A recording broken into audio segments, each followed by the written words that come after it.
চিরদিন সমান নাহি যায়, কারোরই একই রকম তো যায় না দিন। আমি আজকে যেরকম আছি আগামীকাল কিরকম থাকবো জানি না। আপনি যিনি এই মুহূর্তে অনুষ্ঠান দেখছেন, আপনি আজকে কিরকম আছেন আর আগামীকাল কিরকম থাকবেন আপনি জানেন না।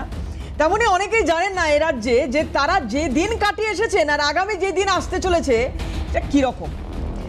যাই হোক, হাল্লা বলে আজকে আমি দেবারতী রয়েছি। আর কেন বলছি এই কথাগুলো, যখন 33টা গাড়ি নিয়ে রাস্তায় আপনি যাচ্ছেন, রাজ্যের উত্তর থেকে দক্ষিণ আপনাকে সবাই সেলাম করছে, স্যালুট ঠুকছে, খুব ভাল লাগছে। আপনি যখন হেলিকপ্টারে একটা নির্দিষ্ট দূরত্ব অতিক্রম করতে, যেটা হয়তো গাড়িতে গেলে খুব কম সময় লাগবে, আপনি হেলিকপ্টারে করে যাচ্ছেন, সেই এলাকায় পৌঁছাচ্ছেন, সেখানকার মানুষকে সামনে থেকে দেখছেন, তাদের অভিবাদন নিচ্ছেন, কলারটা তুলতে খুব আনন্দ হচ্ছে, খুব ভাল লাগছে। ওই 33টা গাড়ি আপনার কি কাজে লেগেছে এতদিন? রাজ্যের উত্তর থেকে দক্ষিণ যেখানে যাচ্ছেন ওই 33টা গাড়ি নিয়ে অল্প দূরত্ব যাচ্ছেন হেলিকপ্টারে, কি প্রয়োজন লাগছে আপনার? কি প্রয়োজন? 2014 সালে রাজনীতিতে এসেছেন, আর 2014 সাল থেকে 2024 10 বছর, তার সঙ্গে আর 2 বছর, যখন রাজনীতিকরা তাদের পায়ের তলার জমি তৈরি করতে 30-40 বছর পার করে দিচ্ছেন, যখন একটা দল কোনো রাজ্যে ক্ষমতায় আসতে 40-50-60 বছর লাগিয়ে ফেলছে, সেখানে আপনি অর্থাৎ অভিষেক বন্দ্যোপাধ্যায়, আপনাকে বলছি, যদি এই মুহূর্তে এই অনুষ্ঠান দেখে থাকেন তাহলে আপনার কাছে এই প্রশ্ন রাখলাম যে যেদিন আপনি মঞ্চে দাঁড়িয়ে গাড়ির মাথায় দাঁড়িয়ে বলছিলেন ডিজে বাজবে 4 তারিখের পর, বাজালেন ডিজে? বাড়িতে বাজিয়ে শুনেছেন ডিজে? আপনার ক্যামাক স্ট্রিট, আপনার শান্তিনিকেতন, তার বাইরের ছবি আমরা দেখেছি, আমরা দেখিয়েছি আমাদের দর্শকদের, আপনিও দেখেছেন জানি। আপনার খানিকটা মন খারাপও হওয়ার কথা, জানি না। 2 বছর বয়স থেকে আপনি রাজনীতি করছেন, ফলে উত্থান এবং পতন দুটোই আপনার জানার কথা, উচিত। তবে আপনি বিরোধিতাটা শেখেননি, কারণ আপনি সোনার চামচ মুখে নিয়ে জন্মেছেন। আপনি যেখানে দাঁড়িয়ে রাজনীতিটা করেছেন সেটা তৈরি করে দেওয়া প্ল্যাটফর্মের ওপর আপনি জানেন না কিভাবে বিরোধিতা করতে হয়, আপনার পিসি জানতে পারে। তাই জন্য ওনাকে একটা সময় পর্যন্ত জননেত্রীর তকমা দেওয়া হয়েছে। আপনি কোনোদিন জননেতা শোনেননি, আর সেই আপনি আজকে সুরসুর করে কলকাতা হাইকোর্টে যাচ্ছেন, যে কোনো দিন আপনাকে গ্রেপ্তার করা হতে পারে সেই ভয় থেকে। আপনি চাইছেন যে আপনার গ্রেপ্তারি এড়ানো হোক। আপনি হাত জোর করে মাননীয় বিচারপতির কাছে গিয়ে বলছেন যে দয়া করে আমাকে যেন অ্যারেস্ট না করা হয়। যদি অপরাধ করে থাকেন তাহলে আপনাকে অ্যারেস্ট করা হবে। যদি অপরাধ করে থাকেন, যদি আপনার কারণে একজন বাংলার মানুষেরও চোখের জল পড়ে, যদি আপনার কারণে আজকে বাংলা এত পিছিয়ে পড়ে থাকে এবং আপনার দল যদি সাফারার হয়ে থাকে, আপনার দলের কর্মীরা যদি সাফারার হয়ে থাকে, ডেফিনেটলি আপনাকে ধরা হবে। আপনি অপেক্ষা করুন, হয়তো আইনি বিষয় যখন এখানে ঢুকে যাচ্ছে, যেহেতু আপনি কলকাতা হাইকোর্টে গিয়েছেন, ফলে আপনার যে আইনি প্রক্রিয়ার মধ্যে দিয়ে এই মুহূর্তে যেতে হবে, জাহাঙ্গীর খান তো এই মুহূর্তে একটা খানিকটা স্বস্তিতে আছেন। আমি জানি না আপনার সঙ্গে কি হবে। আপনারও যদি স্বস্তি থাকে খুব ভালো কথা, কিন্তু সেই স্বস্তি কতদিন থাকবে? কেন বলছি এই কথাগুলো? কারণ আপনার বিরুদ্ধে এফআইআর দায়ের করা হয়েছে। কে এফআইআর দায়ের করেছেন? রাজীব হালদার নামে এক ব্যক্তি এফআইআর দায়ের করেছেন। বাগুইয়াটি থানায় সেই এফআইআর দায়ের করা হয়েছে, আর ভয়ে সুরসুর করে আপনি চলে গিয়েছেন কলকাতা হাইকোর্টে। কেন কেন আপনার বিরুদ্ধে এফআইআর দায়ের করতে হলো? কারণ আপনি দেশের স্বরাষ্ট্রমন্ত্রীর উদ্দেশ্যে যে কথা বলেছেন, আপনার বডি ল্যাঙ্গুয়েজ, 4 তারিখের পর ডিজে বাজবে, এই ধরনের কথা কোনো জনপ্রতিনিধি বলতে পারেন কিনা? আজকের দিনে দাঁড়িয়ে আমি সেই প্রশ্ন রাখছি আপনার কাছে। কি বলেছিলেন আপনি? একের পর এক আপনার কলার তোলা বক্তব্য, যেই বক্তব্যগুলো বাংলার জনমানুষে কিন্তু ভালো প্রভাব ফেলেনি। আমি আবার বলছি, ভুল করেছেন আপনি। কি বলেছিলেন মনে করাই, দেখুন কত ঔদ্ধত্য ছিল আপনার। আমি অমিত শাহকে বলবো 4 তারিখ বাংলায় থাকবেন আপনি, 4 তারিখ দেখা হবে। আপনার কত বুকের পাটা, আপনি বাংলার মানুষকে বলছেন 23 তারিখ সব ঘরে ঢুকে থাকবে। আরে মমতা ব্যানার্জির উদারতা, বদলা নয় বদল চাই। আর আমি মমতা ব্যানার্জির মতো উদার নই, বিজেপির সাথে বেশি উদারতা দেখাতে নেই। যারা মানুষের প্রতি অবিচার করেছে, মানুষকে অপমানিত করেছে, তাদের জন্য এবার রবীন্দ্রসঙ্গীত না, এবার 4 তারিখ ডিজে বাজবে। তৈরি থাকো। সবাই প্রস্তুত ছিল আপনার ধারণা মতো। ডিজে বাজবে নাকি? ডিজে, যাই হোক, আজকে আমার সঙ্গে প্যানেলে যারা উপস্থিত রয়েছেন তাদের সঙ্গে আলাপ করাবো, তাদের সঙ্গে কথা বলবো। রাজীব বাবু যে অভিযোগটা করেছিলেন, আমি জানি না তার বুকের যথেষ্ট পাটা, তিনি সরাসরি এর নাম না করে বলছেন। আর বলবেন না কেন? এখন আমারই তো ভুল, আমি ক্ষমা চেয়ে নিচ্ছি রাজীব বাবু আপনার কাছে, আমারই তো ভুল। কারণ এই মুহূর্তে তো ভয় আউট হয়ে গিয়েছে আর ভরসা ইন হয়েছে বাংলার মানুষের মধ্যে। বেশ করেছেন বলেছেন, আগামী দিনে আরও কতগুলো এফআইআর এরকম আসছে সামনে, কোন কোন থানায় জমা পড়ছে সেদিকেও আমাদের নজর থাকবে। খুব ছোট করে একটু রাজীব বাবুর বক্তব্যটা শুনিনি, না হলে অন্যায় হবে। রাজীব হালদার কি অভিযোগ করেছিলেন দেখুন। অভিষেক ব্যানার্জি ভোটের সময় 2026 সালের বিধানসভা ভোটের সময় উনি গাড়ির মাথায় উঠে এবং ওনার যে বডি ল্যাঙ্গুয়েজে উনি যে বক্তব্যগুলো রেখেছিলেন, যে 4 তারিখের পরে ডিজে বাজাবেন, রবীন্দ্রসঙ্গীত গানের সাথে ডিজে বাজাবেন।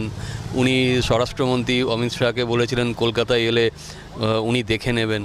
এই যে বিষয়গুলো, এই বিষয়গুলো একজন রাজনীতিবিদ হিসেবে, উনি তো পলিটিশিয়ান, উনি জনসাধারণের উনি লোক, উনি একজন জনপ্রতিনিধি, তো ওনার মুখে এইসব ভাষা শোভা পায় না। আজ যদি তৃণমূল সরকার যদি আবার নতুন করে জিতে যেত 4 তারিখের পরে, তাহলে পরিস্থিতি খুব ভয়ঙ্কর হতো। এবং আমাদের মতো অনেক সাধারণ মানুষ যারা ধরুন প্রতিবাদ করি, আমরা বিভিন্ন সরকারের বিভিন্ন কাজের সমালোচনা করি, তাদের অনেকের ভয় মনে প্রাণে ছিল যে আবার যদি ফিরে আসে তখন আমাদের উপর আবার টর্চার হবে। কারণ আমরা প্রতিটা ক্ষেত্রে সরকারের বিরোধিতা করছিলাম, কিন্তু এটা পলিটিক্যাল কোনো বিরোধিতা না, এটা সামাজিক বিরোধিতা। বা সামাজিক বিরোধিতা বলতে আমি সরকারের সমালোচনা করছি মানে এটা নয় যে আমি সরকারের বিরোধিতা করি। অভিষেক ব্যানার্জির এই যে যাই হোক, রাজীব বাবুকে হ্যাটস অফ, উনি যা করছেন করুন। আগামী দিনে দেখা যাক আর কোন কোন থানায় কোন কোন নেতার বিরুদ্ধে অভিযোগ দায়ের হয়। আমার সঙ্গে আজকে যারা প্যানেলে রয়েছেন, বিজেপি মুখপাত্র আলী হোসেন, আলী সাহেবকে স্বাগত জানাবো। অনুষ্ঠানে রয়েছেন জয়ন্ত কুমার রাইচ, কংগ্রেস মুখপাত্র, জয়ন্তদাকে স্বাগত জানাবো। এবং স্টুডিওর বাইরে থেকে তৃণমূল সমর্থক অনিন্দ সিংহ রায় রয়েছেন, অনিন্দদাকে স্বাগত জানাবো। অনিন্দদা, আপনার হাসি মুখটা দেখে খুব ভালো লাগছে। যাই হোক, কলকাতা পুলিশের একটা শাখা আছে, সেটা হচ্ছে গুন্ডা দমন শাখা। এবার আমরা তো ভুলে গেছিলাম গত 15 বছরে যে এই শাখাটা আছে, কারণ যিনি গুন্ডা কন্ট্রোল করার কথা বলেন, খুব স্বাভাবিকভাবেই তার জমানায় তিনি যখন পুলিশ মন্ত্রী, তো স্বাভাবিকভাবে ওই গুন্ডা দমন শাখার ওই বিভাগটার কার্যকারিতা কমে আসবে। 15 বছরে প্রতিটা দিন গেছে, 5 বছর, তারপরের 5 বছর, তারপরের 5 বছর, আমরা দেখেছি ক্রমান্বয়ে পুলিশের ভূমিকা গ্রাফটা ওপর থেকে নিচ পর্যন্ত কিভাবে নেমেছে ক্রমশ। আমরাই বলেছি পুলিশকে দলদাস, আমরাই বলেছি পুলিশের হাত পা বাঁধা। সত্যি কথা বলছি, খারাপ লাগছে, কারণ গোটা পুলিশ ডিপার্টমেন্ট একটা মানুষের জন্য কালিমালিপ্ত হয়েছে, একটা মানুষের জন্য। আর সেখানে এই ভাইপোর ভূমিকা যথেষ্ট পরিমাণে ছিল। আজকে তার সম্পত্তি নিয়ে কাটাছেঁড়া হওয়া উচিত। কি করে এই অভিষেক বন্দ্যোপাধ্যায়ের যারা সাগরেদরা রয়েছেন, এই ধরুন ডায়মন্ড হারবার লোকসভা কেন্দ্র, এই লোকসভার অন্তর্গত যে বিধানসভাগুলো রয়েছে, আমি ফলতার কথা ছেড়ে দিচ্ছি যেহেতু ইলেকশন আছে সামনে। জাহাঙ্গীর খান আজকে একটা, আমি যেটা শুরুতেই বলছিলাম যে একটা স্বস্তিও পেয়েছেন হাইকোর্ট থেকে, আমি ফলতা নিয়ে কথা বলছি না। কিন্তু বাকি যে বিধানসভা ক্ষেত্রগুলো রয়েছে, আমরা বিষ্ণুপুরের কথা আপনাদের কিছুদিন আগে জানিয়েছিলাম। দিলীপ মণ্ডল এই ব্যক্তি যার কোনো খোঁজ পাওয়া যাচ্ছে না। তার বাড়িতে তিনি ময়ূর পুষতে পারেন, তার বাড়িতে তিনি সুইমিং পুল রাখতে পারেন, কিন্তু তিনি নিজে থাকতে পারছেন না। ওই ময়ূরকে কে খাওয়াচ্ছে আমার জানতে ইচ্ছে করছে, ওই সুইমিং পুলে কারা সাঁতার কাটছে আমার জানতে ইচ্ছে করছে। আমি জানি না, আমি একটু অনিন্দদার কাছ থেকে উত্তর নিই। অনিন্দদা, অভিষেক বন্দ্যোপাধ্যায় আজকে আমার ওই 33টা গাড়ি নিয়ে রাজ্যের উত্তর থেকে দক্ষিণ ঘোরাটা খুব মনে পড়ছে দাদা, যিনি কলার তুলে একটা সময় এই সমস্ত কথা বলতে পারেন যে আমার বিরুদ্ধে একটা অভিযোগ প্রমাণিত হলে রাজনীতি ছেড়ে দেবো, এক ফাঁসির মঞ্চ তৈরি করুন, ফাঁসির মঞ্চ তৈরি করুন, একাধিকবার উনি বলেছেন। আজকে সেই অভিষেক বন্দ্যোপাধ্যায় বলছেন ডিজে বাজবে, আর তারপর থেকে তাকে দেখাই যাচ্ছে না। তিনি চলে গেলেন কোথায়? সোজাসুজি মহামান্য কলকাতা হাইকোর্টে, বলছেন ধর্মাবতার আমি এলাম আপনার দুয়ারে। দেখুন, এতদিন দুয়ারে সরকার করেছি, আর আজকে আমি আপনার দুয়ারে এলাম, কারণ আমায় যেন অ্যারেস্ট না করা হয়, দেখবেন যাতে অ্যারেস্ট না করা হয়। অরিন্দদা, কি বলবেন? এই দলটার সঙ্গে এখনো থাকবেন? একটা কথা, দলের সঙ্গে থাকা না থাকা তার পরের কথা। একটা কথা আমাকে বলুন, আপনি কিছু ডেটা, আপনার গ্রাফ, এইগুলো কোথা থেকে পান? এই যে বলছেন পুলিশের যে কার্যকারিতা, 3 দিন গ্রাফটা নিচের দিকে নেমে যাচ্ছে, এই গ্রাফটা কে তৈরি করছে? সিএ। আমি আপনাকে মনে করিয়ে দিই, স্যার আমি মনে করি আপনি বলেছেন, আমি শুনে নিচ্ছি। আর না, আমি আরেকটা কথা মনে করে দিই, ওই টেবিলের তলায় লোকানোটা ফাইন নিয়ে। আচ্ছা ভাই বলেছেন। হ্যাঁ, আপনি তো এই মাত্র বললেন গ্রাফটা ধীরে ধীরে নিচের দিকে নেমে যাচ্ছে। কে গ্রাফটা তৈরি করবে? এনসিআরবি রিপোর্টে পড়েন? বোধহয় পড়েন না, তাহলে এই কথা বলতে পারতেন না। মনে হচ্ছে অনিন্দদা, পুলিশের আমি বলি এনসিআরবি রিপোর্টে যে বিনীত গোয়েলকে মেরুদণ্ড উপহার দিতে হয়, সেই পুলিশের গ্রাফ খুব উপর দিকে ছিল। না না না, আমি তো আপনাকে বলছি, আপনি আমার এই কথাটা উত্তর দিন না। আপনার যে গ্রাফ আপনি দেখেছেন আজকে, এটা এনসিআরবি রিপোর্ট অনুযায়ী পর 5 বার কলকাতা সব থেকে সেফেস্ট প্লেস।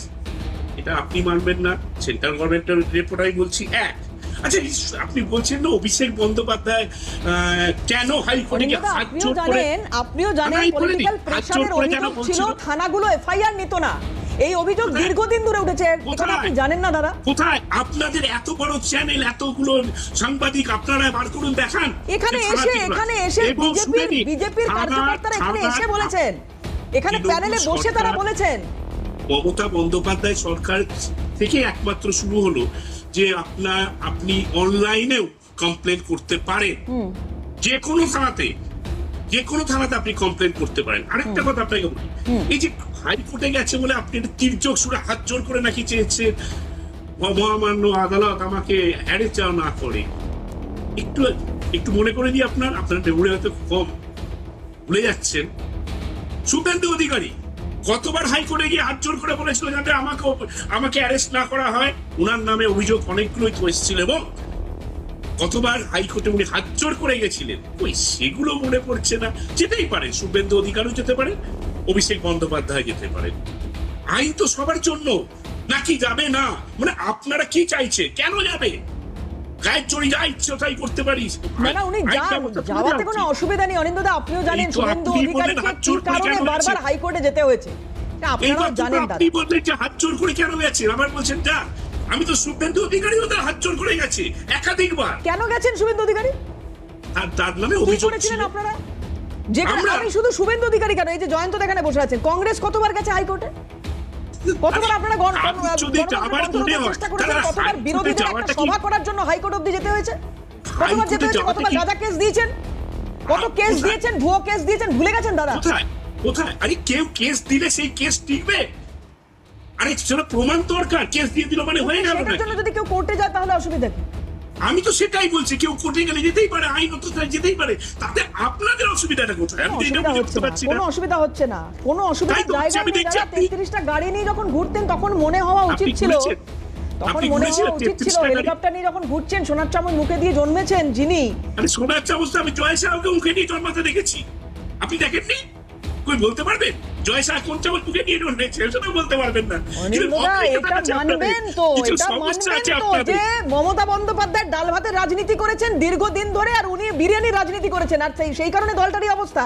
আইপ্যাডকে ঢোকানোর পর থেকে আপনাদের অধোগতি শুরু। দলের অবস্থা, তৃণমূল কংগ্রেস দলের অবস্থা দেখার জন্য সিএম কে দরকার নেই, আমরা যথেষ্ট। অ্যাসেসমেন্ট করুন, খুব ভালো কথা। আমি আলিদার কাছে আসি। শুভেন্দু অধিকারীকে কেন, অনিন্দদা বলছেন শুভেন্দু অধিকারীকে কেন যেতে হয়েছে হাইকোর্ট? এখন শুভেন্দু অধিকারী তো পদে পদে যেতে হয়েছে, তার পারমিশন, তার মিটিং, সমস্ত পদে পদে তাকে বাধা দেওয়া হয়েছে। এ পর্যন্ত যতগুলো মিটিং করেছেন জনসভা নির্বাচনের প্রাক্কালে, সবগুলোকে তাকে হাইকোর্টের অনুমতি নিয়েই তাকে যেতে হয়েছে। এই যে হাইকোর্ট যাত্রা, এটা তৃণমূল এই জাতীয় যে একটা সংসদীয় রাজনীতিতে এসে একটা নির্বাচন কমিশনের অবস্থাতেও থেকেও তাকে হাইকোর্টে যেতে হচ্ছে।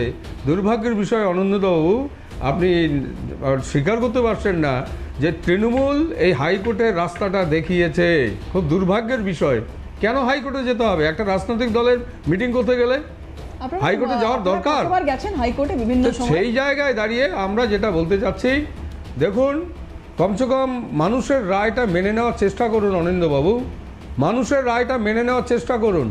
বাংলার মানুষ রায় দিয়েছে ভারতীয় জনতা পার্টিকে। যে দাম্ভিকতা দেখিয়ে অভিষেক বন্দ্যোপাধ্যায় 4 তারিখে ডিজে বাজানোর কথা বলেছিলেন, অর্থাৎ ওভার কনফিডেন্স ছিলেন তৃণমূল সরকার আবার আসবে এরকম ভেবে, আজকে সেটা কোথায় গেল? আজকে রাজ্যের একটা এরকম একজন মানে স্বঘোষিত ব্যক্তি অভিষেক বন্দ্যোপাধ্যায় তাকে হাইকোর্টে গিয়ে তাকে বলতে হচ্ছে তাকে অ্যারেস্ট যেন না করা হয়। তাহলে আমরা যেটা বলেছি যে আমরা ডিজে বাজাবো না, আমরা এবার বলে দিয়েছি আমাদের পার্টির কার্যকর্তারা প্রত্যেকটা মণ্ডলে মণ্ডলে ব্লকে ব্লকে তারা কিন্তু এবার মানে অভিনন্দন যাত্রা করবে। অভিনন্দন যাত্রায় সেখানে আমরা বলেছি আপনারা কেউ ডিজে বাজাবেন না, মানুষের অসুবিধা তৈরি করবেন না, মানুষের পাশে থেকে মানুষের কাছে বার্তা দিন যে আপনারা আমাদেরকে জয়যুক্ত করেছেন, এই জন্য আমরা আপনাদেরকে অভিনন্দন জানাচ্ছি। এই বার্তাটা আমরা বিজেপি বলে সেটা সম্ভব। কেউ ভাবতে পারতো যে বিজেপি সম্পর্কে আজ থেকে ভোটের আগে যেভাবে ধারণা করা হয়েছিল তৃণমূল এবং কংগ্রেস এবং বামফ্রন্ট, তারা বিজেপিকে যেভাবে বিষিয়ে দিয়েছিল সাধারণ মানুষের কানে, সেই বিজেপি আজকে কোথায়? আজকে নেই। ভোটের পরে বিজেপি সেইভাবে নেই। বিজেপি এখন উন্নয়নে, বিজেপি আজকে ডেভেলপমেন্টে, বিজেপি আজকে জনগণের কাছে জনগণের আশীর্বাদ নিয়ে বিজেপি 46% ভোট পেয়েছিল। এই ভোট আগামী 2 বছরের মধ্যে দেখবেন এটা 60% এসে দাঁড়াবে। কেন? আমাদের কাজ বলবে তো। আজকে মাননীয় মুখ্যমন্ত্রী দুবার তিনি ক্যাবিনেট বৈঠক করলেন, করে ঐতিহাসিক সিদ্ধান্ত নিয়েছেন। এই তো আজকের যে বিষয় সেটা আমরা জানতে পারলাম যে দুর্নীতি সঙ্গে যারা রয়েছে তাদের এগেনস্টে কড়া ব্যবস্থা নেওয়া হবে এবং কোনো ভাতা বলতে কোনো ধর্মীয় নামে ভাতা স্যাংশন করা হবে না, কি পুরোহিতে হোক আর কি ইমাম ভাতাই হোক, এটা দেয়া হবে না। কেন্দ্রীয় রাজ্য সরকারের টাকা কোনো ধর্মীয় স্থানে বিলিয়ে দেওয়ার জন্য নয়, এটা সামাজিকের জন্য ব্যয় করা দরকার। সমাজের জন্য ব্যয় করা দরকার। সমাজকে যদি পরিষ্কার করতে হয়, প্রথম কথা হচ্ছে এই যে দুষ্কৃতীরা অসামাজিক কার্যকলাপের সঙ্গে যারা যুক্ত তাদের মধ্যে ভয়টাকে ইন করাতে হবে, যেটা বারবার মোদিজি বলেছেন বা শুভেন্দু অধিকারী বলছেন বা আপনারা বারবার বলছেন যে সাধারণ মানুষের মধ্যে, রাজ্যবাসীর মধ্যে ভরসা ইন করাতে হবে। আর আমি বলছি সমাজ বিরোধীদের মধ্যে ভয়টাকে ইন করাতে হবে যে হ্যাঁ আমি করতে পারবো না, দ্বিতীয়বার করার আগে আবার হাত কাঁপবে, যেটা মারাত্মক শাস্তি আমার জন্য অপেক্ষা করে আছে। আজকে শুভেন্দু অধিকারী সেই কথাই বলেছেন, আমি শোনাবো আপনাদের, কিন্তু তার আগে একটা খুব দ্রুত বিরতি নিতে হবে। বিরতির পর ফিরে এসে এই যে দম্ভের কথা, অহংকারের কথা, অনিন্দদা আমি জানি না হয়তো মানছেন না বা স্বীকার করছেন না, কিন্তু দম্ভ যে কোনো ক্ষেত্রে শাসকের বা ক্ষমতার ক্ষেত্রে পতনের কারণ হয়, বারবার বুঝিয়েছে আমাদের ইতিহাস, বারবার। আর এবারও একই ঘটনা। যাই হোক, খুব দ্রুত একটা বিরতির পর ফিরবো, সঙ্গে থাকুন। অমিত শাহকে চ্যালেঞ্জ করব, যদি আপনার বুকের পাটা থাকে আর বাপের বেটা হন, 4 তারিখ কলকাতায় থাকবেন, 12টার পর দেখা হবে। কত বড় গুন্ডা আপনি আর কত আপনার ক্ষমতা, 4 তারিখ দেখা হবে। খেলা তোমরা শুরু করেছো, শেষ তৃণমূল করবে। এইগুলোই হচ্ছে অহংকার, এইগুলোই হচ্ছে দম্ভ। আর যে কারণে একেবারে সিংহাসন থেকে, রাজপ্রাসাদ থেকে টেনে মাটিতে নিয়ে আসলো যারা, তারা গণদেবতা। আমি জয়ন্তদার কাছে আসি। জয়ন্তদা, এই মানুষটা যা করেছেন বা যা অভিযোগ এর বিরুদ্ধে উঠেছে, গরু চুরি, কয়লা চুরি, বালি খাদান নিয়ে অভিযোগ, মানে কোথায় নেই, কোন জায়গায় নেই। আমরা সরকারের প্রত্যেকটা ডিপার্টমেন্টের ক্ষেত্রে দেখেছি অভিযোগ উঠেছে, আর অভিষেক বন্দ্যোপাধ্যায় ইন্ডিভিজুয়ালি নাম জুড়িয়েছে। লিপস অ্যান্ড বাউন্স কি হবে জানি না ভবিষ্যতে, কিন্তু মারাত্মক অভিযোগ, একের পর এক অভিযোগের বন্যা অভিষেক বন্দ্যোপাধ্যায়ের বিরুদ্ধে। তিনি আজ হাইকোর্টে যাচ্ছেন। ঠিক বলেছেন, লিপস অ্যান্ড বাউন্স কোম্পানির নাম। লিপস অ্যান্ড বাউন্সের যদি বাংলা মানে করে বাংলা অর্থ করা হয়, তার মানে অর্থটা হচ্ছে সীমাহীন। লিপস অ্যান্ড বাউন্স মানে সীমাহীন।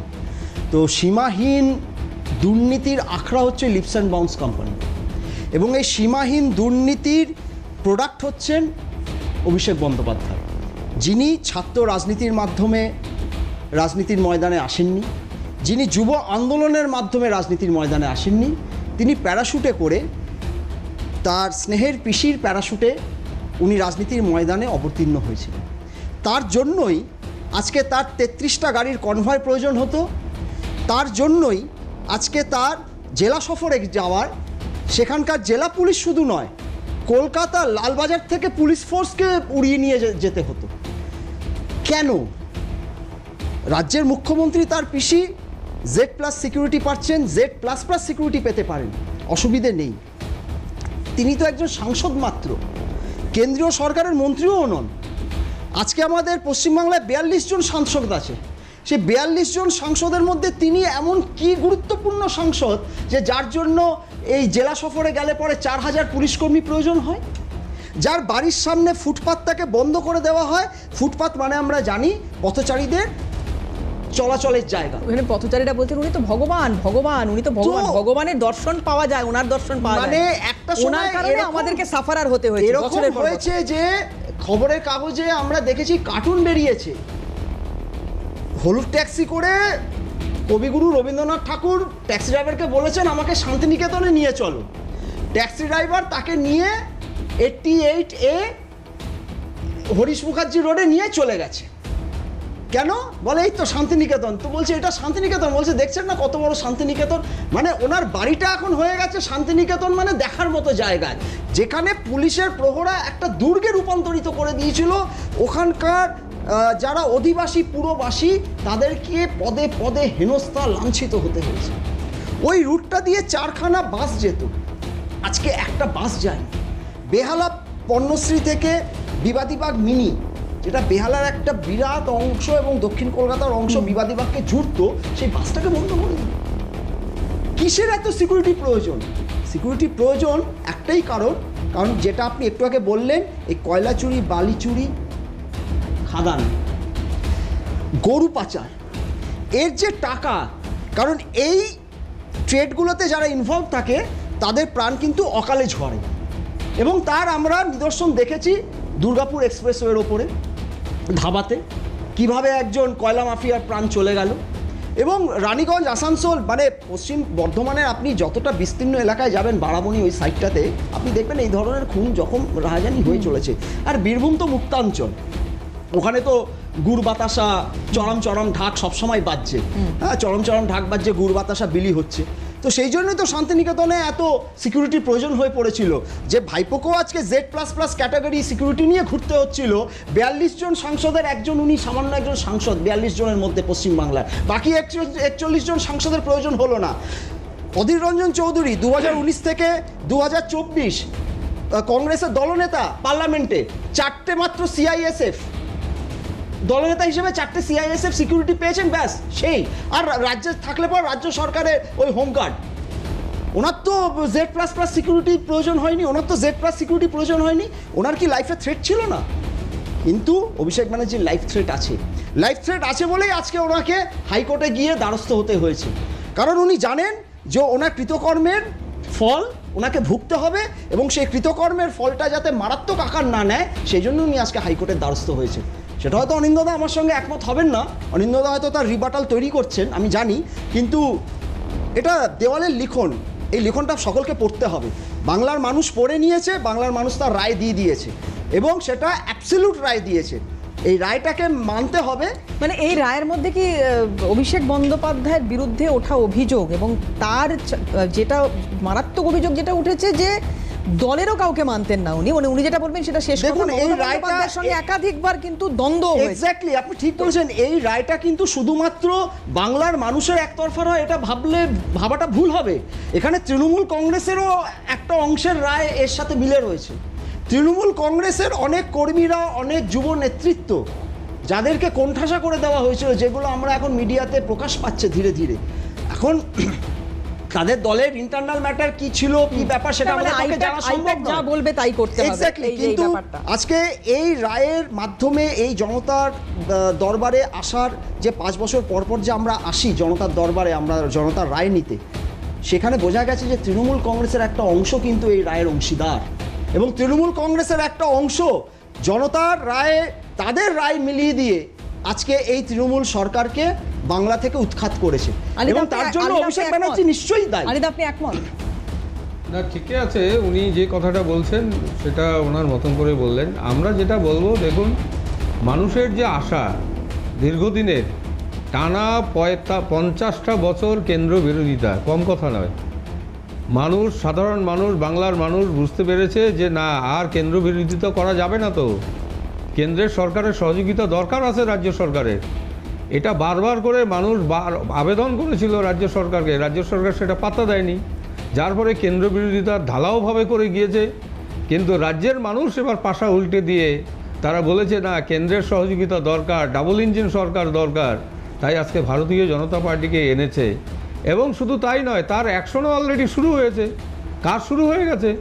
1 জুন থেকে 3000 টাকা করে তারা পাবেন ভাগ্যলক্ষ্মী যোজনার মাধ্যমে। লক্ষ্মী ভাণ্ডার সেটা বেড়ে ভাগ্যলক্ষ্মীতে 3000 টাকা করে পাবেন। এটা অন্নপূর্ণা যোজনায় হবে, বিভিন্ন নামে ডাকে, মায়েরা বিভিন্ন নামে ডাকে, এটা অন্নপূর্ণা যোজনাতে রূপান্তরিত হবে।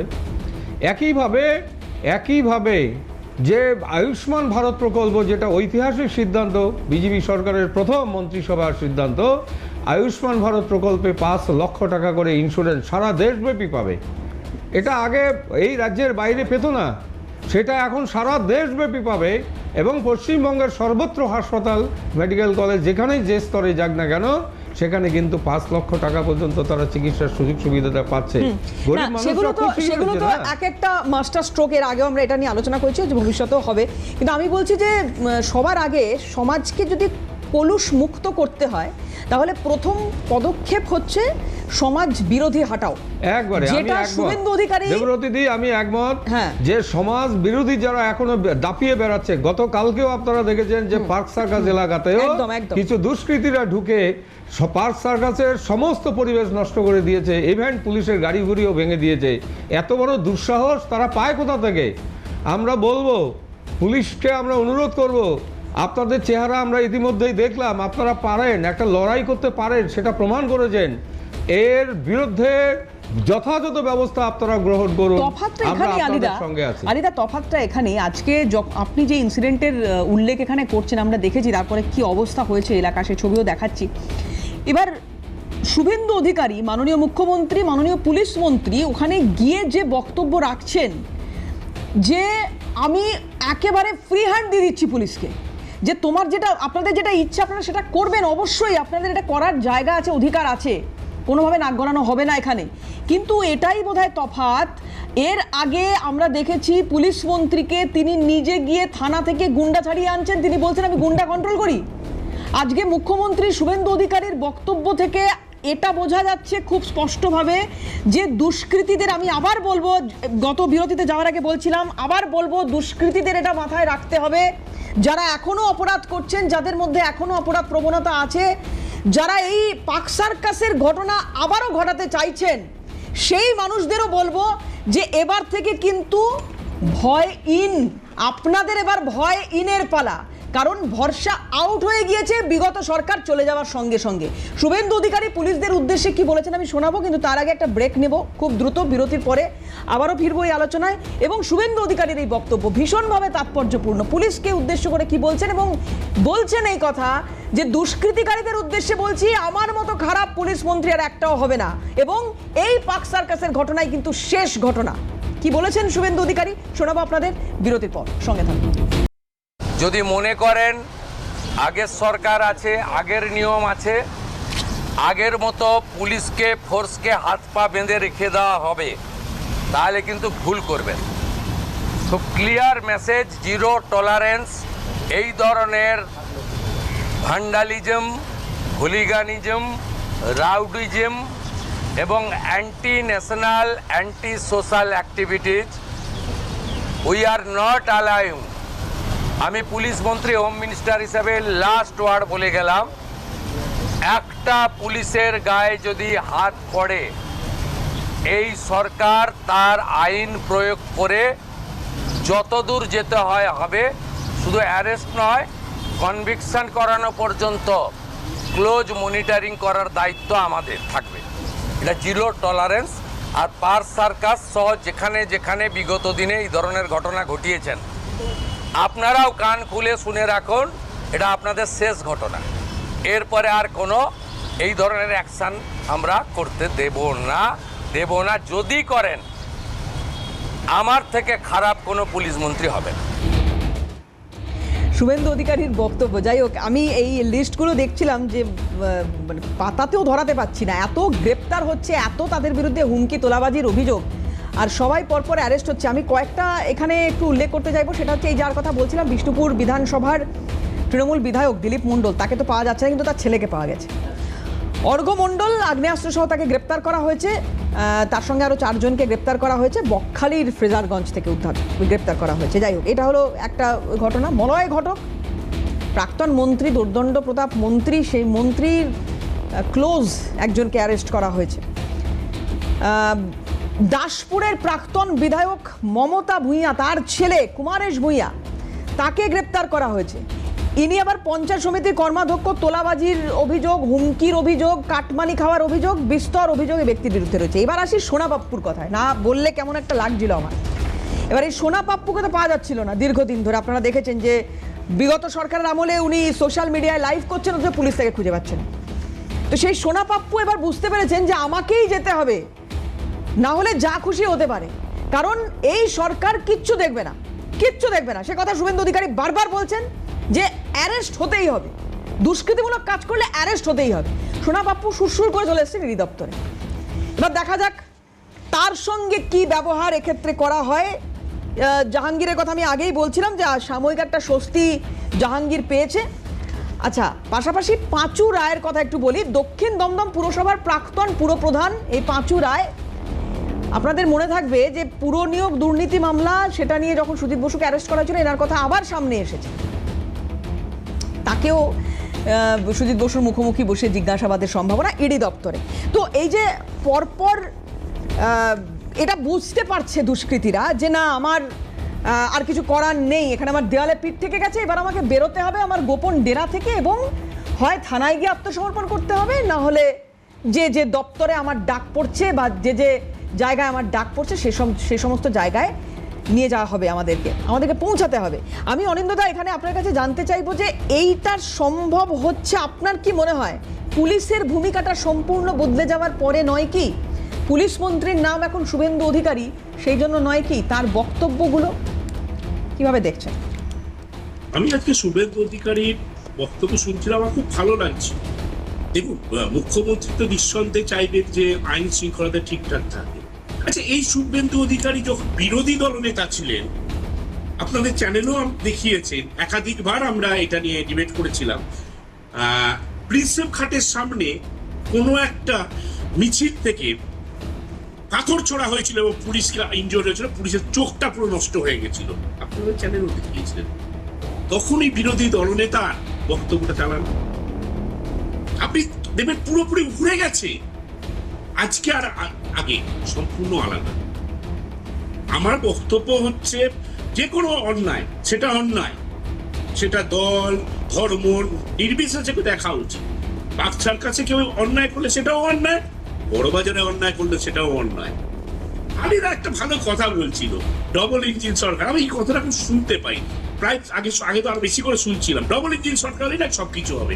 তার মানে এটা স্বীকার করে দিতে হবে ফেডারেল স্ট্রাকচার বিজেপি মানে না। ফেডারেল স্ট্রাকচার মানে হচ্ছে কোন সরকার সেটা নির্ভর করছে না। ফেডারেল স্ট্রাকচার মানে হচ্ছে কেন্দ্রে একটা সরকার, রাজ্য একটা সরকার, দুই সরকার সমন্বয়ভাবে মিলিতভাবে তারা কাজ করবে। তাতে এটা প্রমাণিত হয়ে গেল। আমরা যে কথা বারবার আগে বলে এসেছি, কেন্দ্রীয় সরকারের বঞ্চনা এই বাংলাকে করা হচ্ছে, তখন আলিদারা তখন না বলে এসছেন। আজকে আলিদারা স্বীকার করছেন যে ডবল ইঞ্জিন সরকার এসেছে, এবার সব কাজ হবে। তার মানে আগেটা আটকে রেখেছিলেন, তাই তো? স্বীকার করুন না, অস্বীকার করা কি অসুবিধা আছে? মানুষ তো সব জানছে। আর একটা কথা, অন্নপূর্ণা ভান্ডার দেওয়া হবে। তা আলিদা এই লক্ষ্মী ভান্ডার তো কিছুদিন আগে পর্যন্ত ভিক্ষা ছিল, তা অন্নপূর্ণা ভান্ডার তো ভিক্ষা টিক্ষা নয় তো, ওটা তো সসম্মানে ভাতা। তো সেটা একটু দেখে নেবেন, কারণ আপনাদের মুখ থেকেই বেরিয়েছিল লক্ষ্মী ভান্ডার ভিক্ষা। এই আপনারা শুভেন্দু অধিকারী চালান বাইক, আপনার শুভেন্দু অধিকারী পর্যন্ত বলেছিলেন ভিক্ষা, সব অনেক কথাই বলেছিলেন। তো ব্যাপারটা কি বলতো, সময়ের সঙ্গে সঙ্গে অনেক কিছু পরিবর্তন হয়। শুভেচ্ছা রইল এই সরকারকে, ভালোভাবে চালান, নিঃসন্দেহে সবে তো নদী। আর একটা কথা, লাস্ট একটা কথা বলে রাখি, আমার খুব অবাক লাগছিল, বিজেপি জিতেছে, বিজেপি যতটা আনন্দিত পেয়েছে, আমি দেখলাম সিপিএম কংগ্রেস তারা যৌথভাবে খুব আনন্দ পেয়েছে। তাদের যে জামানত বাজেয়াপ্ত হচ্ছে সেটা নিয়ে তাদের চিন্তা নেই। তৃণমূল কংগ্রেস কি পায়নি, কি করেছে না করেছে সেটা নিয়ে তাদের চিন্তা। আরে ভাই, তোমাদের কটা জামানত বাজেয়াপ্ত হচ্ছে সেটা নজর রাখো। কে বিজেপি কি করছে? বিজেপিটা বিজেপি বুঝছে না ভাই। আমরা আবার বলি, পশ্চিমবঙ্গে 41% ভোট তৃণমূল কংগ্রেস এখনো পেয়েছে। 2,60,00,000 লোক মানুষ আমাদের ভোট দিয়েছে। মানুষ মনে করেছেন যে আজকে বিজেপি কে দেখবো, নিশ্চয়ই দেখতে পারেন। আরেকটা কথা, 35 লাখ লোক যাদের ট্রাইব্যুনালের হওয়ার কথা এবং যারা ভোট দিতে পারেননি, এবার যদিও আইন ব্যবস্থা বলে দিয়েছেন এবার ভোট দিতে পারেন তো কি আছে, পরে বার দেবে, আমি সে ব্যাপারে কিছু বলতে চাই না। এই 35 লাখ লোক নিয়ে কেউ কোনো কথা বলছে না, না সংবাদ মাধ্যম কোনো কথা বলছে। দেখতে পাবেন না এই 35 লাখ লোক তারা তাদের কি অবস্থা, তারা কি আদৌ নাগরিক হতে পারছেন না, না সংবাদ মাধ্যম কিছু বলছে। আমরা ভেসে আছি সেই একই চক্করে। সমস্যাটা হচ্ছে এটাই, বাংলার মানুষ তারা যাকে জিতিয়ে এনেছে নিঃসন্দেহে তারা কাজ করুন, নিঃসন্দেহে তাদের কাজের দেখো। যদি কোনো অন্যায় করে গঠনমূলক সমালোচনা করবো, সমালোচনা করতে হয় বলে সমালোচনা নয়, গঠনমূলক সমালোচনা নিঃসন্দেহে করবো, এটাই ডেমোক্রেসি। কিন্তু বিজেপি এই যাকে আপনি দেখছেন আজকে মুখ্যমন্ত্রী, উনি 10 বছর প্রায় 10 বছর তৃণমূলে ছিলেন, সবে তো বিজেপিতে গেছে। দাঁড়ান না, সময় অপেক্ষা, সময় রইল। শুভেচ্ছা। বেশ, আলিদা। দেখুন, যেটা বিষয় অনিন্দ্যবাবু বলবার চেষ্টা করলেন, লক্ষ্মীর ভাণ্ডার ভিক্ষা ছিল আর অন্নপূর্ণা ভাণ্ডার ভিক্ষা নয়, এই কথাটা উনি বলবার চেষ্টা করলেন। দেখুন অনিন্দ্যবাবু, সত্যের অপলোপ করে লাভ নাই। আপনারা যে লক্ষ্মীর ভাণ্ডারটা দিয়েছিলেন প্রথমে 500 টাকা, মনে আছে তো? 500 টাকা দিনে কয় টাকা পড়ে?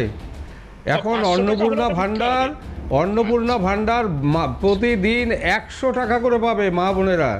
100 টাকা একটা টাকা, কিন্তু 25 টাকা টাকা নয়, ওটা 100 টাকা কিন্তু টাকা। সুতরাং এই টাকাটাকে আপনি ভিক্ষা বলতে পারেন না, এই টাকাটাকে সহায়তা বলুন, একটা বড় সহায়তা।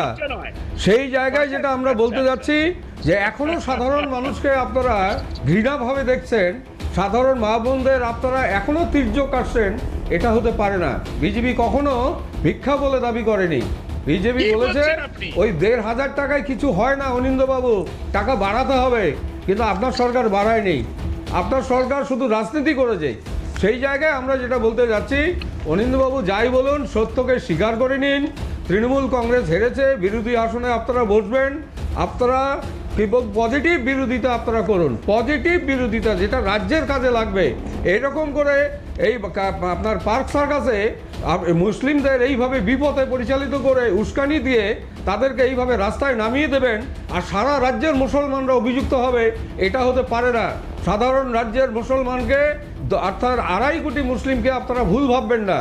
তারা যে আপনাদের কথায় শুনে উঠবোস করবে, এই জায়গায় কিন্তু এখন এই মুহূর্তে নেই। আগে ছিল কিন্তু এখন নেই। এখন সাধারণ মুসলিমরা বুঝতে পেরেছে যে পার্ক সার্কাসে যে অবৈধ আন্দোলনটা করা হয়েছিল গতকালকে, এটা মুসলিম সমাজের সমর্থন নেই। আমরা বুঝতে পেরেছি প্ল্যান্ড, এই পার্ক সার্কাসের গন্ডগোলটা প্ল্যান্ড। আলিদা, হ্যাঁ, পার্ক সার্কাসের গন্ডগোলটা কি প্ল্যান্ড? নিশ্চিত প্ল্যান। এটা পরিষ্কার করে তৃণমূল কংগ্রেস, ওরা যখন আস্তে আস্তে পায়ে মাটি ফেলবার জন্য, মাটিতে পা রাখবার জন্য এরা একটা প্ল্যান করে মুসলিম সমাজকে নামিয়েছে। এটা রাজাবাজারও এরা নামিয়েছিল, আর কোথাও নামাতে পারবেন না। শুভেন্দু অধিকারী আমাদের নেতা এবং রাজ্যের মুখ্যমন্ত্রী মাননীয়, তিনি বলেছেন এইটাই হবে লাস্ট আন্দোলন, এরপরে আর কোনো আন্দোলন হবে না। এখানে শুভেন্দু অধিকার আরেকটা রিয়াকশন একটু শোনাবো, আমি আসবো জয়ন্তদা, একটা ব্রেকও নিতে হবে। যে এই পুলিশকে যে মেসেজ দেওয়া হয়েছে মাননীয় পুলিশ মন্ত্রীর তরফ থেকে, বিএনএস যা বলছে, উপরতলা যা নির্দেশ দেবে সেই অনুযায়ী কাজ করুন, চিন্তা মুক্ত হয়ে কাজ করবেন। শুভেন্দু অধিকারী, মাননীয় পুলিশ মন্ত্রী, মুখ্যমন্ত্রী কি বলছেন দেখুন। আর পুলিশের সমস্ত বন্ধুদের বলবো, বিএনএস যা বলেছে, আপনাকে ট্রেনিং পিরিয়ডে যা বলেছে, আপনার সুপিরিয়র যা অর্ডার দেবে অন স্পট আপনি চিন্তামুক্ত হয়ে করবেন। কে কোন দল করেন, কে কোন ধর্মের লোক, কে কোন সম্প্রদায়ের লোক, কে কোন প্রভাবশালীর ক্লোজ লোক, তার এগেনস্টে অ্যাকশান নিতে গেলে 5 বার ভাবতে হবে। আপনারা এই চিন্তামুক্ত করুন। মাননীয় প্রধানমন্ত্রী বারে বারে বলেছেন, বেঙ্গলে ভয়ে আউট ভরসা ইন। এন্টায়ার পুলিশ ডিপার্টমেন্ট, বিশেষ করে আমাদের কলকাতা পুলিশের যে তাদের যে পারফরমেন্স, তাদের যে উচ্চতা, এই উচ্চতাকে ফিরিয়ে আনার জন্য, দক্ষতাকে কাজে লাগানোর জন্য গভর্নমেন্ট তার সাথে আছে। কে কোন দল করেন, কে কোন ধর্মের, এইসব চিন্তা মুক্ত হন, দক্ষতাকে কাজে লাগান, সরাসরি বার্তা দিচ্ছেন মাননীয় মুখ্যমন্ত্রী, মাননীয় পুলিশ মন্ত্রী। যাই হোক, স্বাভাবিকভাবেই রাজ্যের তো ভয়, রাজ্যের মানুষের ভয় তো আউট হবেই, ভরসাহীন হবেই, আর ঠিক উল্টোটা হবে দুষ্কৃতীদের জন্য। খুব দ্রুত একটা বিরতির পর ফিরছি, সঙ্গে থাকুন। ফিরে এলাম বিরতির পর। দুষ্কৃতীরা সাবধান হন, যে বার্তা বারবার দেওয়ার চেষ্টা করছেন, যে অপরাধ করার কথা আপনারা এই মুহূর্তে আবারও ভাবছেন, তারা শুধরে যান, না হলে কি হতে পারে আপনারা আন্দাজা করতে পারছেন না। যাই হোক, রাজাবাজার নিয়ে কথা হচ্ছিল এবং আমি যে কথাটা আলিদাকে জিজ্ঞাসা করছিলাম একটু আগে, যে এটা প্ল্যান্ড কিনা এই ঘটনা, এর পেছনে কার মস্তিষ্ক রয়েছে, কি কেন এই ঘটনা ঘটেছে এবং এটা প্ল্যান্ড কিনা, জয়ন্তদের সঙ্গে হাত তুলেছিলেন। দাদা বলুন। সত্যি কথা বলতে কি, এই ধর্মীয় মেরুকরণটা না, এটা এই তৃণমূল আর বিজেপির একটা তুরুপের তাস। এটা নির্বাচনের বহু আগে থেকে, বিগত লোকসভা নির্বাচনের সময় থেকে এই ধর্মীয় মেরুকরণটা পশ্চিমবাংলায় শুরু করেছে। এই দুটো দলই হচ্ছে either side of the same coin, এর মধ্যে কোনো দ্বিমত নেই। বাংলার মানুষ যারা ভোট দিয়েছেন তারা আগামী 3টে বছর অপেক্ষা করুন, আগামী লোকসভা নির্বাচনে পর তারা বুঝতে পারবেন। আর দুষ্কৃতি রাজ তো শুরু হয়েছিল সেই বাম আমলে। দুষ্কৃতীরা পরবর্তীকালে রাতারাতি জার্সি চেঞ্জ করে তারা ঘাসফুল হয়ে গেল। ঘাসফুলে হয়ে গিয়ে তাদের সেই দুষ্কৃতী রাজ, তাদের রাজত্ব তাদের চলতে থাকলো, তাদের রাজপাট কায়েম রইল। কারণ তারা জানতো যে আমাকে যদি ধরে তাহলে থানায় চিফ মিনিস্টার নিজে গিয়ে আমাকে ছাড়িয়ে আনার ক্ষমতা রাখেন, কারণ তিনি পুলিশ মন্ত্রী, তিনি মুখ্যমন্ত্রী, তিনি গুন্ডা কন্ট্রোল করেন, তিনি নিজে অ্যানাউন্স করেছেন, তো আমাদের কোনো ভয় নেই। প্রশাসনিক সভা আর এই দুষ্কৃতীরাই, তুই তো বোম বাঁধিস, এক্স্যাক্টলি, আজকে শওকত মোল্লাকে যদি বলে তুই তো বোম বাঁধিস, এবং সেটা কখন বলছে? অ্যাডমিনিস্ট্রেশন মিটিংয়ে বলছে, যেখানে আমলারা বসে রয়েছেন, যেখানে আরো জনপ্রতিনিধিরা বসে রয়েছে, যেটা লাইভ টেলিকাস্ট হচ্ছে টিভির পর্দায়। যেমন আজকেও আমরা দেখলাম কেন্দ্রীয় সরকারের জল মন্ত্রকের সঙ্গে মুখ্যমন্ত্রীর মিটিং লাইভ টেলিকাস্ট হলো, আজকে টিভির পর্দায় আমরা দেখতে পেলাম। কিন্তু এই দুষ্কৃতীরাজ এটা কিন্তু থামবে না। এই দুষ্কৃতীরা আজকে কিন্তু আবার জার্সি বদল করে নিয়েছে 4 তারিখে বেলা 12টার পর। তারা কিন্তু সব গেরুয়া জার্সি নিয়েছে, এবং এই গেরুয়া জার্সি নিয়ে তারা তাদের কাজকর্ম কিন্তু চালিয়ে যাচ্ছে। গতকাল আমাদের প্রদেশ কংগ্রেসের মাননীয় সভাপতি শুভঙ্কর সরকার মাত্র তিনটে গাড়ির একটা ডেলিগেশন নিয়ে পূর্ব মেদিনীপুরে খেজুরিতে গেছিলেন। ওখানে 15টা বাড়ি জ্বালিয়ে দেওয়া হয়েছে, দোকান জ্বালিয়ে দেওয়া হয়েছে, এবং সেই 15টা বাড়ির কিন্তু 15 জন সংখ্যালঘু সম্প্রদায়ের নয়। সেই 15 জনের মধ্যে মাত্র 5 জন হচ্ছে সংখ্যালঘু সম্প্রদায়, 10 জন হচ্ছে হিন্দু। সেই হিন্দুদের বাড়ি জ্বালিয়ে দেওয়া হয়েছে পোস্টপোল ভায়োলেন্স। এবং সেই ডেলিগেশন যখন যাচ্ছে তখন তার গাড়ির ওপর হামলা হলো, সেই ডেলিগেশনের গাড়ির ওপর হামলা হলো। আমাদের পূর্ব মেদিনীপুর জেলা যুব কংগ্রেসের সভাপতির গাড়ি ভাঙচুর করে দেওয়া হলো। শুভঙ্কর সরকার মাননীয় প্রদেশ কংগ্রেস সভাপতি, তার গাড়ির উইন্ডস্ক্রিন ভেঙে দেওয়া হলো। পেছনে আশুতোষ চট্টোপাধ্যায় সাধারণ সম্পাদক রাজ্যে, তার গাড়ির ওপর হামলা হলো। পুলিশ নির্বিকার দর্শক। তার মানে পুলিশের কিন্তু চেহারার কোনো বদল ঘটেনি, ক্যারেক্টারের কোনো বদল ঘটেনি। আজকে কংগ্রেস ভারতে লোকসভায় প্রধান বিরোধী দল। আজকে কংগ্রেস 5টা রাজ্যে সরকার চালাচ্ছে দেশে।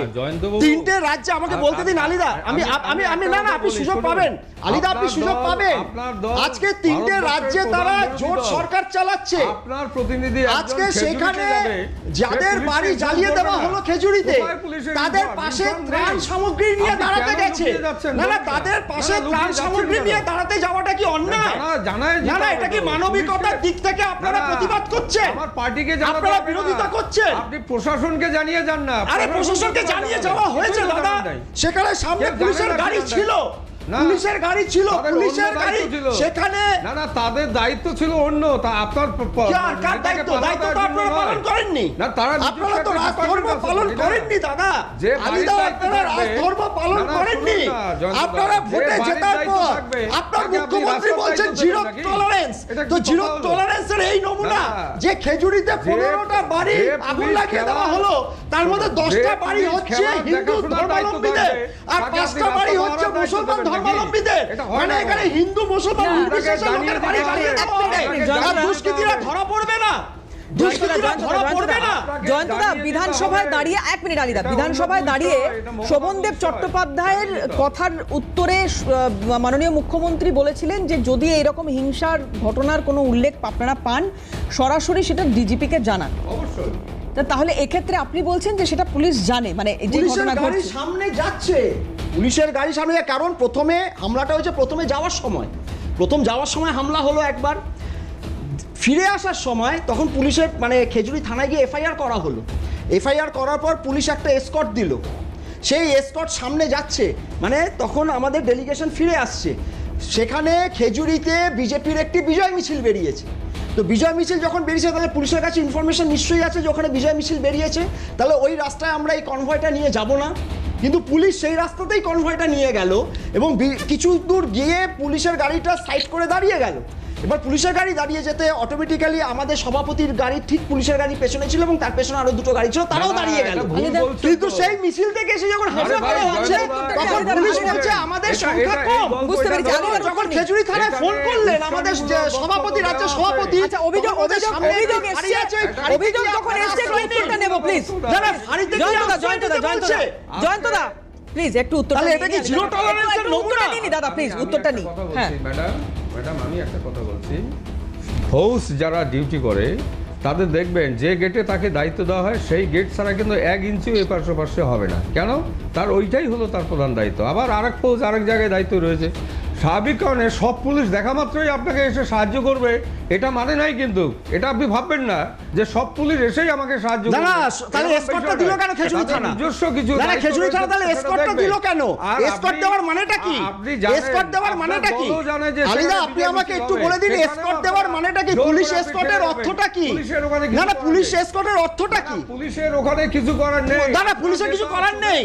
না, না, তার মানে প্রদেশ কংগ্রেসের না, সভাপতির গাড়ি ভাঙচুর হ্যাঁ। হবে, পুলিশ দাঁড়িয়ে সে দাঁড়িয়ে দেখবে, যদি জোর করে আর যাওয়ার রাজ্যের চেষ্টা করে, মুখ্যমন্ত্রী তাহলে তো বলবে পরিণাম zero এরকমই tolerance, হবে। কিন্তু বাস্তবে তার কেন সে কোনো যাবে? শুভঙ্কর প্রতিফলন সরকার আমরা দেখতে পাবো না। একজন দায়িত্বপূর্ণ নেতা। বাংলার জনগণ প্রতিফলন শুভঙ্কর দেখতে পাবে সরকার না একজন zero দায়িত্বপূর্ণ tolerance-এ। নেতা। সেখানে সে কেন জাতীয় ওইভাবে কংগ্রেসের যাবে? প্রদেশের সভাপতি আক্রান্ত হবেন, তার গাড়ি ভাঙচুর হবে, কিন্তু বিজেপির মুখ্যমন্ত্রী জিরো টলারেন্সের প্রতিফলন বাংলার জনগণ দেখতে পাবে না, আইনের উপর যেটা মানে বিগত আইনকে 15 ভাঙা বছর যাবে না। তৃণমূলের আচ্ছা আমলে বেশ, আমি হয়েছে, আর সেটা আগামী 5 বছর একদম সময় নেই, please please please please please please হবে। আমি আলিদা জয়ন্তদা দুজনকেই অনুরোধ করছি, প্লিজ প্লিজ প্লিজ আমরা দুজনকে অনুরোধ করছি, সময় একদম শেষ করব অনুষ্ঠান। অনিন্দদা দূরে বসে শুধু হাসলেন শেষ পর্বটার জন্য। যাই হোক দাদা, পরের কিছু প্রশ্ন তোলা থাকলে অন্য কোনো দিন আপনার সঙ্গে আবার যেদিন কথা হবে।